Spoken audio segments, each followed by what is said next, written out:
সাগরের মাঝখানে আজ পাহাড় আছে, আর একদিকে পাহাড় আছে, আর একদিকে সাগর আছে। সাগর পার গিয়ে বলতে মানে আমরা দেখতে পাচ্ছি আল্লাহর সেই সৃষ্টি, অপরূপ কত সৃষ্টি।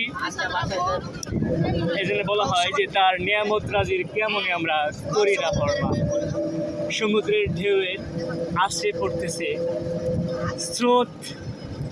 কক্সবাজার সি বিচে, ইরানি বিচ সীমান্তবর্তী হিমছড়ি পাহাড়ের থেকে আমরা দেখতে পাচ্ছি কত সুন্দর ঢেউ। এই ঝর্ণা দেখেন, ঝর্ণা বাম দিকে, ঝর্ণা আমার হাতের বামে কিন্তু ভাই ভাই একটু রাখেন, আমরা যাবো না, ভিডিও করি। ভিডিও করা বললে শেষ নাকি?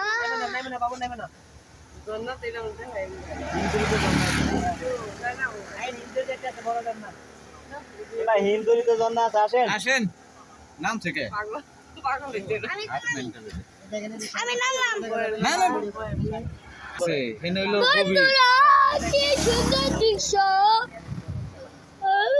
আসেন বই বই